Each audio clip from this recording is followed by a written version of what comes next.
Hi everyone, today we will learn about Consolidated Fund of India और charge expenditure ये क्या कहलाता है और सैलरी अलाउंसेस पेंशन किस किस को मिलती है इसमें से। चार्ज एक्सपेंडिचर ये एक कंसोलिडेटेड फंड ऑफ इंडिया से दी जाती है और जिसको भी इसमें से पैसे दिए जाते हैं और जिसको चार्ज एक्सपेंडिचर होता है उसको उस पर पार्लियामेंट वोट नहीं कर सकती। पार्लियामेंट उनकी सैलरीज पे डिस्कस तो कर सकती है लेकिन उन पे वोट नहीं कर सकती।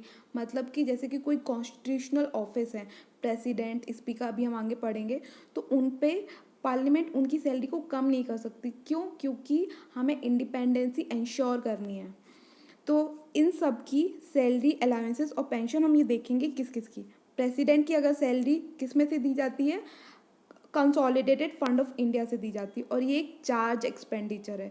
वैसे ही chairman, deputy chairman of Rajya Sabha, speaker, deputy speaker of Lok Sabha, speaker की स्पेलिंग मिस्टेक है, आई एम सॉरी, डेब्ट, कोई कर्ज है तो वो, और जजेस of supreme court, supreme court के जजेस की सैलरी, अलाउंसेस और पेंशन ये तीनों ही कंसोलिडेटेड फंड ऑफ इंडिया से दी जाती है। वहीं जब हाई कोर्ट के जजेस की बात करते हैं तो उनकी सिर्फ pension consolidated fund of India से दी जाती है।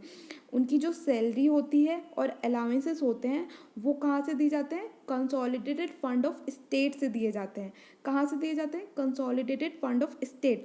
और pension consolidated fund of India से दी जाती है। वहीं सैलरी सीएजी जो कंट्रोलर ऑडिटर जनरल जो होते हैं उनकी भी सैलरी, अलाउंसेस और पेंशन इसी से दी जाती है, कंसोलिडेटेड फंड ऑफ इंडिया से। और ये सब क्या है? एक चार्ज एक्सपेंडिचर है।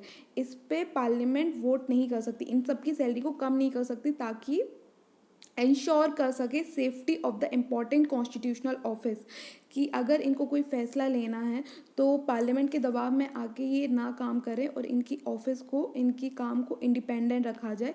इसलिए इन सब की सैलरी को कम नहीं कर सकते, डिमिनिश नहीं कर सकते। That's all for today. Thank you.